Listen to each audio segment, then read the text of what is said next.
bitta zo'r instrument haqida gaplashamiz. O'zim ham yaqinda kashf qildim o'zim uchun. Bu Notebook LM. Bu nima?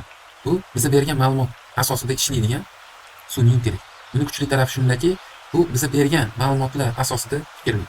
Faqat bloknotga bosamiz, fayl yuklaymiz. Bu yerda plyus tarafi YouTube'da subtitr hozir o'zbek tilida ham chiqayotgan videoda bor. Buni ham hozir ko'rib chiqishimiz mumkin. Bundan oldin men fayl yuklab, ma'lumot bizga bergan ma'lumot ichida fikrlab, bizga asosiy xulosalar qanaqa chiqarib beradi ekramiz. Men bir nechta kitobda zagruzka qilib qo'yganman Ziyo Kun kutubxonasidan. Bu yuklab.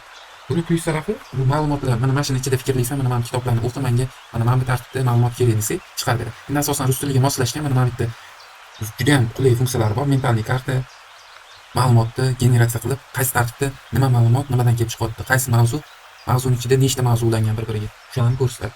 Endi men foydalanib ko'rganlarim mana bu kartochka qanaqadir savollarni tuzadi, infografika rasm qiladi, prezentatsiya ham qilyapti, lekin asosan bu rus tilida. Ya'ni sozlamalariga kirganda buni nastroykasida rus tilida turibdi. O'shanisi ozgina muammo. Lekin bu yoqda o'zbek tilida javob ber desak, javob berish ham mumkin. Hop, mana bu yerda ingliz tilida endi bizga tadqiqot qilyapti, yuklayapti, chiqardi. Asosiy mana bu yerga ma'lumotlarni o'qib turib, bizga ma'lumot chiqaryapti hozir. Endi bunga osishimiz mumkin. Bu kitoblar ma'lumotlar asosida asosiy bir-biriga bog'liq mavzularni top va hayotda qaysi muammoni bu o'zaro bog'liq ma'lumotlar asosida yechish mumkinligini o'zbek tilida tushuntirdi. Hop, endi bir-biriga bog'liq ma'lumot topadi. Mana masalan, menga yoqqan narsa mentalniy karta. Ya'ni qaysi mavzular bir-biriga bog'liq, mavzu ichidagi mavzular suhbatlar tahlilida ham buni foydalanish mumkin. Buni ishga tushirdik. Arxitekturni kompozitsiya и предстроительство.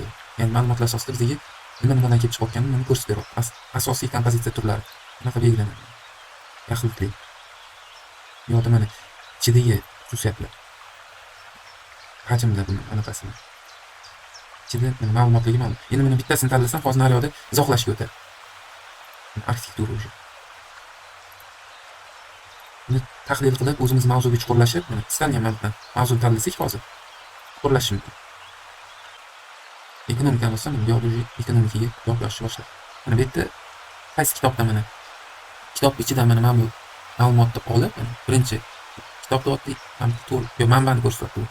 Qaysi kitobdan olganini mana bossak kelib chiqadi. Mana kitob banqasini bir-biriga bog'liq.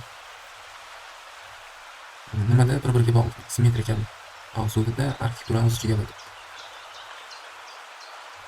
O'qib chiqib, tahlil qilib, o'zimiz keraklicha ma'lumot yig'ishimiz mumkin. Men bu yoqda rus tilida bo'lganligi uchun mana rus tilida boshlab. Hop, yana bitta zo'r anaqasi, buni YouTube'dagi ma'lumotlarni o'z tahlil qilishimiz mumkin. Hop, masalan, mana bunda alohida mavzuda o'zbek tilida subtitr bor. Kopirovat url qilamiz. Mana bitta boyagi joyga kirdik, yengil. Kiritdik, mana bitta plyusni bosib, YouTube linkini joylaymiz. Tabali. Bu tahlil qilishni boshladi. Kelajakda ishsiz qolmasligi uchun mana bitta mentalniy kartani chiqarib desak bor. Nima deyapti bu yerda? Rus tilida yozyapti. Zamonaviy bozorga sun'iy intellekt ta'siri. Mana shu mavzular ichida, buning ichida qanaqa mavzular bor videoning ichida. Mana bu yerda ketdilar. Mavzu ichidagi mavzularni ko'rib, tahlil qilib, o'zimizni demak qiziqtirgan savollarga javob topishimiz mumkin. Butun videoni o'sha tahlil qilib chiqarib beradi. Endi poygidagi buni ChatGPT dan so'rasak ham, endi bu Google mahsulot ChatGPT dan so'rasak ham bunga javob beradi. Nima? Bu приложение xususiyati nimalar bilan ishlaydi? 100 betli PDF yuklaysiz, asosiy fikrlarni chiqarib ber deyish mumkin. Mana shu prompt ham oddiy olib foydalanish mumkin. Bir nechtasini mana bu mana fayllarning ichidagi ma'lumotni demak chiqarib beradigan xususiyati bor. Mana bitta bosamiz, endi yuklab olsak ham bo'ladi, mana bu bosib. O'zbek tilida javob. Doim o'zbek tilida javob yozishimiz kerakmi?